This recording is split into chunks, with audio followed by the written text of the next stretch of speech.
পাখিরা যেমন ছানাপোনাদের জন্য খাবার সংরক্ষণ করে সারাদিন ভর, এরপরে সন্ধ্যা হলেই বাসায় ফিরে, তেমনি মানুষেরও রাতের আধার পেরিয়ে সকাল হলে কিছু মুখে দিয়ে যার যার গন্তব্যে পৌঁছাবে, সন্ধ্যা হলে বাসায় ফিরবে। আসসালামু আলাইকুম সবাইকে, welcome back to my channel. প্রতিদিনের মতো আমি আমার কুকিং নিউ ডেইলি ব্লগে সবাইকে ওয়েলকাম। কি ভাবছেন, এত গরম তারপরও কাঁথা গায়ে দিয়ে আছে?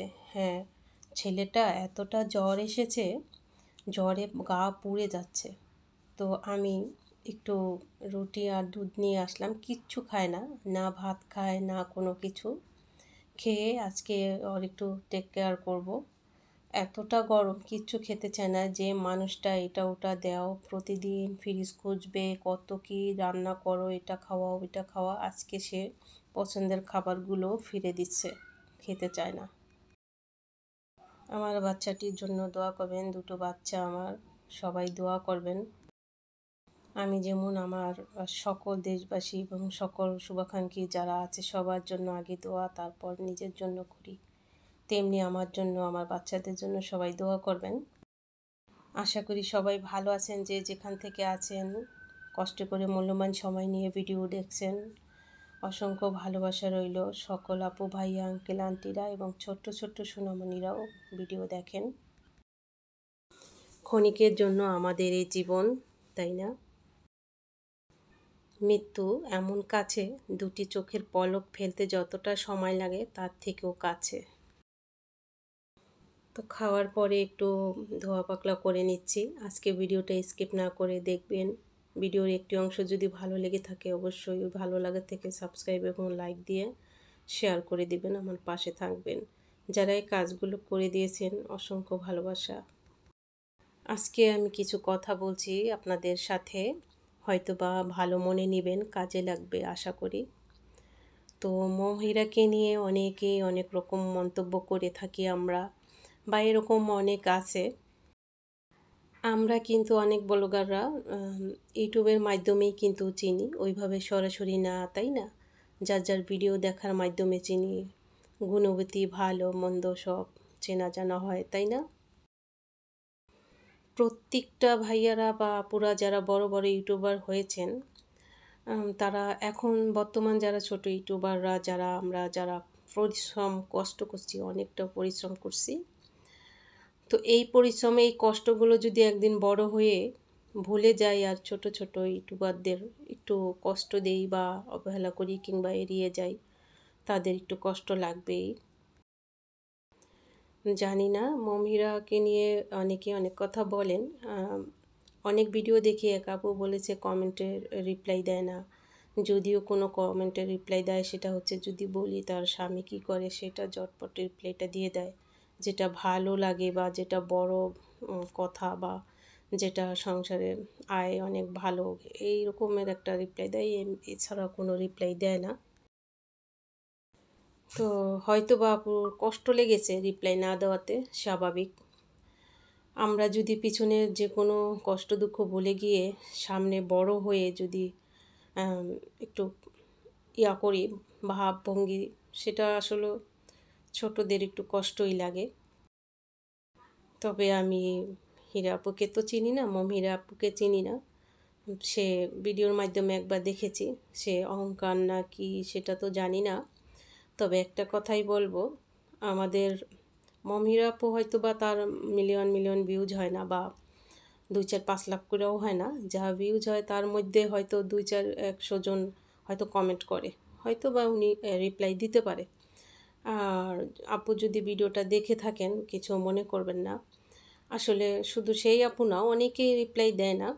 একটা কথা কি, আপনাকে ভালোবেসে ভিডিও দেখে সবাই, বা আপনার কাজকর্ম পছন্দ করে, তাই আশা করে একটা কমেন্ট করে, হয়তো বা রিপ্লাই দিলে এতে কোনো ক্ষতি না বা কোনো খরচা না, একটু মন ভালো লাগে, মন ভালো হয়ে যায়, এটাই স্বাভাবিক। বড়দের দিয়ে কিন্তু ছোটরা শেখে, তাই না? আবার অনেক আপুরা আছে যে ভরসা দেয়, কাজের করতে থাকো, ইনশাল্লাহ হবে। তবে আমি সত্যি কোনো সময় বড় হলেও আমার আবার এরকম অভ্যাস, আমি ধীরে ধীরে যদি ভালো দিক কিছু আসে আমার জীবনে তখন আরও মন খুলে যায়, আরও মানুষের সাথে হেসে খেলে আনন্দ নিয়ে কথা বলি। ভাবভঙ্গি একেবারেই আসে না, ওই দামাক অহংকার আসে না, বরং যত আল্লাহ আমাকে দেয় তত মন খোলা হয় আমার, এরকম একটা আমার ইনশাল্লাহ। যদি আমার এই ফেসটা বা আমার এই যে চ্যানেলটা, আমার আইডিটাও অনেক দিন বড় হয় বা এগিয়ে যায় সামনে, আপনাদের সাথে আজকে এই কথাটা বলে গেলাম। সত্যি আপনাদের দিয়েই তো আমাদের সব কিছু। যারা দেখেন তাদের দাবি আছে কিছু না কিছু বলার থাকার, কেননা আমাদের ভিডিও যারা দেখে তাদের মাধ্যমেই তো অনেকের ইনকাম, তাই না? হাজার হাজার ভিউজ হয় তাদের মাধ্যমেই, ভিউয়ার্সের মাধ্যমেই কিন্তু একটা ইনকাম। তো নর্মালি সবাই মিলেমিশে থাকেন। অনেকেই দেখছি যে মমহিরাকে অনেকেই অনেক ট্যাগ দেন, অনেক টাইটেল দিয়ে তার নাম অনেক কিছু করেই। তারপরে ভিডিও দেখি, যারা দেন নাম তাদের ভিডিওগুলোও দেখি। আজকে আপনাদের সঙ্গে কথা বলছি আর গল্প করছি। মানে গল্প করছি বলতে কাজ তো খুবই তাড়া, বাচ্চা অসুস্থ, তার একটু যত্ন নেওয়া, তারপরে এই রান্না, এরপরে আজকে আবার আদিবাকে নাকি 11টার দিকেই ছুটি হয়ে যাবে, ওকে আনতে যাওয়া লাগবে। তো ঘর ঝাড় দিয়ে ডাল বসিয়ে তারপরে যাব ডালটা রান্না শেষ করে, তার মধ্যে 11টা বেজে যাবে। আমি অনেকের ভিডিও দেখি যারা হয়তোবা আমার থেকে সাবস্ক্রাইবার কম আছে, তারা প্রতিদিন আমার ভিডিও দেখতো না দেখতো জানি না, কমেন্ট করতো, খুব সুন্দর কমেন্ট করতো। আমি ইদানিং আমার নামটা একটু চেঞ্জ করাতে, আগের নামই এখন আবার রিটার্ন নিয়ে আসলাম। চেঞ্জ করাতে মানে ভিউজ অনেকটা কমে গেছে। তো ভিউজ কমানোর কারণে যারা প্রতিদিন আসতো তাদের ভিডিওতে অনেকটা ভিউজ হয়, এই জন্য আর আসে না। কিন্তু সাবস্ক্রাইবার তাদের থেকে হয়তো আমার বেশি আছে, বেশি কম এটা ব্যাপার না। কিন্তু কিছু কিছু এই যে দেখুন, অল্প অল্প আমরা বেড়ে উঠছি, তার মধ্যেই যদি কোনো ভাব অহংকার থাকে তাহলে কি করে হয়। আমার এক সময় ভিউজ এবং সাবস্ক্রাইবারও বেশি আছে, কেউ 3000 2000 সবসময় ভিডিও দেখতে আসতো। এখন তাদের ভিউজ অনেকটা এখন আর আসে না, কিন্তু তাদের ভিডিও আমি এখনও দেখি। আর দেখি আমার টিভি ছাড়া থাকে, একটার পর একটা ভিডিও আসতে থাকে। দেখুন ডাল রান্না শেষে বাচ্চা নিয়ে আসলাম, ক্ষুধা লেগে গেছে, ভাবলাম একটা কলা রুটি আমার ভীষণ পছন্দ, তো আমি একটু খেয়েও নেই। ভাত খেতে কয়টা বাজবে জানি না। ভাতের হাঁড়ি তো এদিকে বসিয়ে দিয়েছি, আর এদিকে আমি লাউ এনেই কেটেছিলাম, চিংড়ি মাছ দিয়ে করব আর কি রান্নাটা। মমহিরাপুর নামটা টাইটেলে না দিলে হয়তো অনেকে বা কথাগুলো কি বলছি জানবেন না, সেজন্যই বলছি। আসলে কেউ কারো আমরা চিনি না, সবাই ইউটিউবের মাধ্যমে ভিডিও দেখার মাধ্যমে চেনা জানা, তাই না? কেউ কারো বাসাও যায় না, তাই কেউ কারোর উপর রাগ থাকবেন না, বা একটা সামান্য কমেন্ট রিপ্লাইয়ের জন্য কেউ কষ্ট পাক সেটাও একটু ম্যানেজ করে সবাই আমরা চলি। একটা কমেন্ট তো করে মানুষ আশায়, তাই না? বা হয়তো উত্তর দিব, রিপ্লাই দিব। তো প্লিজ সবাই মিলেমিশে একসাথে কাজ করুন। আমরা গৃহিণী। বাইরে অনেক বৃষ্টি, তো চাদর শুকাইছে, চাদর মাঠ দিয়ে কালকে দিয়েছিলাম, তো বাইরে বৃষ্টি, তো আদিবা এসে কাপড় চোপড় সব গুছাইছে। আবার এই যে মাঠ দেওয়া চাদর বোটে একবারে সুন্দর করে নিয়ে আসছে। চাদর নিয়ে আসছো না, শুকাইছে ভালো করে, তো যাও রাখো। প্রচণ্ড বৃষ্টি গেল, চলছে বৃষ্টি। মেয়ে আমার চলে আসছে ওই নিয়ে, চাদর মাছ দিয়েছিলাম, আরও কাপড় ছিল বোটে, তারপরে চাদর বোটে সুন্দর করে নিয়ে আসছে। আমার মেয়েটা সত্যি খুব ভাগ্য, এরকম বাচ্চা আমার এতটুকু বয়সেই খুব কেয়ার করে আমাকে। তো চিংড়ি লাউ তো হয়ে গেল। চিংড়ি লাউ বাচ্চা খাবে না, যার জ্বর আসছে বড় বাচ্চাটা। একটা ডিম ভেজে একটু গরম ভাতে ঘি দিয়ে দিব, ও এমনিতেই চিংড়ি মাছ খায় না। তো এদিকে এই কড়াইতে আজকে বাজলাম দেখা আদিবা বলতেছে, তুমি এত সুন্দর কড়াইতে ভেজে বাইকে দিচ্ছ, খাবার, আর আমার জন্য যত্ন করো না, আমার জ্বর আসলে কিছু করো না। মানে পিঠাপিঠি ভাই বোন আসলে একটু হিংসাই করে, একজনের জ্বর আসলে একটু যত্ন নিলে আর একজনের হিংসা। যদিও এখন ছেলেটা বুঝে, কিন্তু মেয়ে খুব হিংসা করে। হিংসা করলে কি, জ্বর আসছে বিদায় আবার মনও খারাপ ভিতরে ভিতরে, ভাইয়ের জন্য কষ্ট পাচ্ছে।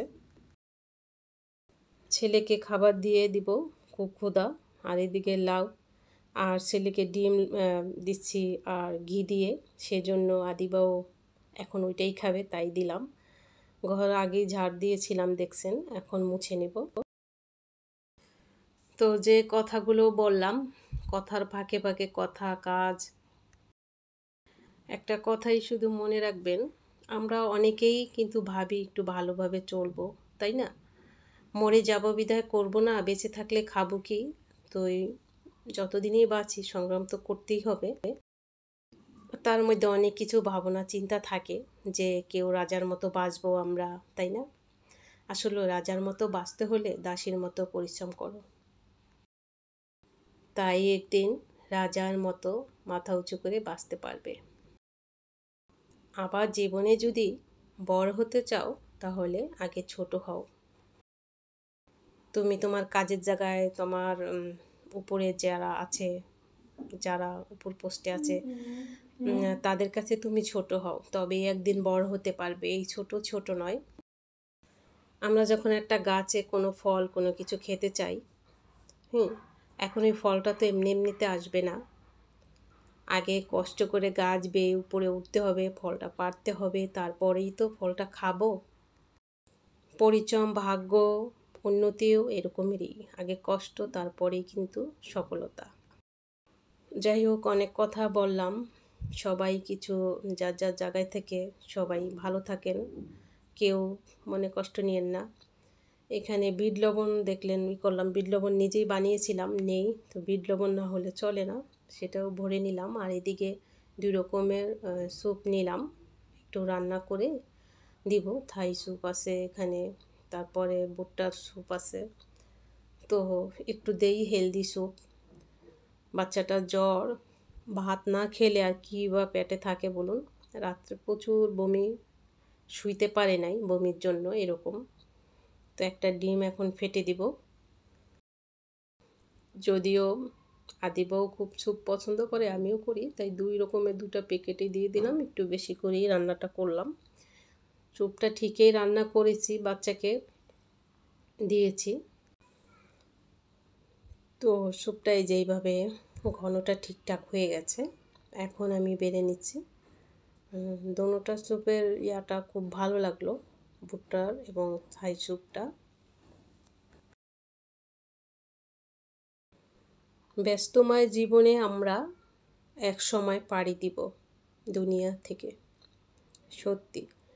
এই যে হাসবো, খেলবো, কান্না, অনেক কিছু, অনেক পরিশ্রম, কেউ আজ পর্যন্ত সফলতা শেষ করে দুনিয়া থেকে যেতে পারেননি। চলে আসলাম আমি, বাচ্চার এখানে দেখুন কাঁথা গায়ে দিয়ে আছে, আর স্যুপটা দিলাম, খেলো। আদিবা হিংসা করে, হিংসা হিংসা, আদিবা হিংসা করে, ওরে হিংসা। আমিও একটু খেয়ে নিচ্ছি, খেয়ে এরপরে আরও একটা রান্না করব, যেহেতু ভাত খায় না, তো এরকম একটু হেলদি কিছু একটু একটু করে দিচ্ছি। এই স্যুপটা আমি দিয়েছি ঠিকই, ছেলেকে পুরাটা রাত্রে বমি করে ফেলে দিয়েছে। ভাত না খেলে পানি জাতীয় জিনিস কতটুকু থাকে, জ্বরের তাপে বমি করে ফেলে দিয়েছে। তো এখন আমি বাটিগুলো সবগুলো ধুয়ে নিচ্ছি। এরপরে আবারও দেখুন আমার এই যে গ্রিন কালার ঝুড়িটা গেলাম নিচে আর নিয়ে আসলাম, এটাতে আমার কাজ ভালো হয়ে যাবে। যখন একটু ছিদ্র আছে, 4 কোণা, 4টা মাঝখানে একটা, কোয়ালিটি ভালো, মজবুত আছে খুব। তো ভাবলাম যে সেই যে ভাইরাল থালা বাসন ধোয়ার র্যাক, সেটা এখন নাই বা কিনি, 10-1200 টাকা। আর এই যে সাবুদানা ভিজিয়ে রেখে বাইরে গেছিলাম, সাবুদানার আজকে একটা ক্ষীর রান্না করে দিব, সাথে স্টিক নুডলসগুলো আছে ওইটা দিয়ে দিব। আর ঘন দুধ, পাউডার দুধ দিয়েছিলাম, এই যে দিয়ে ভীষণ ভালো লাগছে। ছেলেটা যদি সুস্থ থাকতো আর এই খাবারগুলো পেলে খুব পছন্দ করতো। হ্যাঁ, তখন তো দেই, কিন্তু এখন জ্বরের জন্য একটু রান্নাবান্না এভাবে ভাত খায় না, কী করব, কোনটা খায় কোনটা খায় না ওইভাবেই করছি। তো ঘরে অনেকগুলো স্টিক নুডলসের প্যাকেট ছিল, সে থেকে দিলাম। আর সাবুদানা ভিজিয়ে রেখেছিলাম, একটুখানি এলাচের পাউডার দিলাম। আপনারা এই রান্নাটা করে বাচ্চাদেরকে জ্বরের মাধ্যমে, জ্বর আসলে, অসুস্থ হলে দিবেন, ভালো লাগবে। আর কিছুটা কাজু বাদাম দিলাম, সামান্য 2 চামচ চিনি দিলাম। মিষ্টি খেতে চায় না এখন, জ্বর যেহেতু। তারপরে রান্নাটা করলাম আর কি, কী করব। আর বাচ্চাদের অসুস্থ থাকলে টেনশনই হয়। তো যেহেতু চারিদিকে চিকুনগুনিয়া, ডেঙ্গু, অনেক কিছুই, তাই না? তো চলে যাবে পরীক্ষা করতে, রক্ত পরীক্ষা করে আসবে। যেহেতু এত আর ছেলেটাও একটু ভয় পাচ্ছে, আম্মু দেখো অনেক তো ডেঙ্গু ছড়াছড়ি হচ্ছে। তো এই তো বেড়ে নিচ্ছি আমি, একবারে পাউডার দুধ দিয়ে ঘন করেই রান্নাটা করলাম। ভীষণ ভালো হয়েছে, অনেকটা ভালো হয়েছে। কিন্তু সবাই খেয়েছে, সবাই বলতে আমি না, ওই আদিবা খেয়েছে, ওর বাবা খেয়েছে। ছেলের কাছে যখন আমি নিয়ে যাব,